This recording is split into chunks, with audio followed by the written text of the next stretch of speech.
speaking of Maverick, my creative writing professor in university, Aretha Van Herk, wrote a book about Alberta called Mavericks that was about this land of, well, Mavericks. Alberta is sometimes called the Texas of the North. And there are certain analogies that one could draw. It's the oil patch in Canada. It's full of conservative leaning people and salt of the earth ranchers and people like that. But it has always been, at the very least, politically, I don't want to say radical, but definitely distrust and dislike the power center in Canada, which is, of course, in the East. The Torontonians, the Ottawa, yeah, we don't like those people. We want to be our own people. And there's always that kind of independent, frontier-like spirit of the Albertan people. So I don't know how much of that rubbed off on me, but some of it, I'm sure, is in there. And so I've never exactly liked centralized power and authority. That's some part of my background and my leanings. And that's manifested in different ways over the years. One of the stories I like to tell, I was in grade 4, and I was in a science class, and we were doing some sort of activity. The teacher was asking something like, okay, if you've got this object and you put it in water, is it going to sink or is it going to float? And he took like a class, vote. Who thinks it'll sink? Who thinks it'll float? And I don't remember what it was or what I said. I don't know. I said it would float or something like that.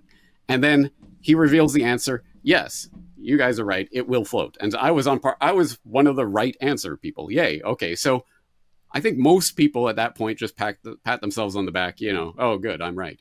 But actually, for me, that made me think, oh, wait, but why? Why wouldn't it sink? Because of this or something like this. So I put up my hand and I start arguing against myself and against the right answer that I've just been told, because I'm starting to think, well, actually, shouldn't it be like this?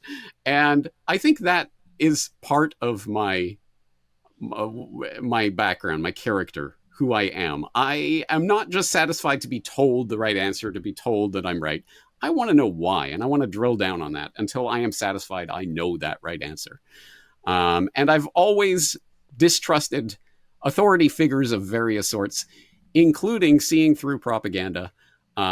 There's a couple of stories I can remember from my childhood. One of them, watching the TV, the evening news with my dad one night, and we watched some report. Again, I don't remember the specifics of it. I just remember seeing this report that was essentially this like 3 or 4 minute advertisement for, hey, this great product that will do this thing, and let's talk to the person who's selling this product. And I just remember, after watching that news report on the news, turning to my dad and going, was that a news report or was that an ad? And he said, I think it was an ad, son.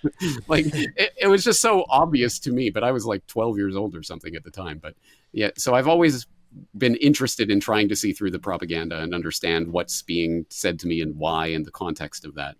So anyway, all of those pieces are in there somehow, and eventually that eventuated into me going to Trinity College Dublin to get my master's degree in Anglo-Irish literature, which I guess if you're one of those people who believe in authority, that's the only thing I am actually qualified to talk about, because I have a piece of paper that says I'm qualified to talk about it.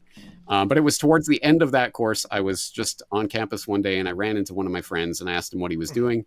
He said, oh, I'm looking into teaching English in Asia. And I thought, oh, there we go. There's a way to earn a little bit of money, see a new part of the world, kill another year before I decide what I'm going to do with my life. And so next thing I know, I'm on the internet looking it up. And the next thing you know, I'm flying out to Japan to start teaching English for 1 year. 1 year turned into 20 years. And somewhere along the way, I started a family and started the website and all of that. So here I am.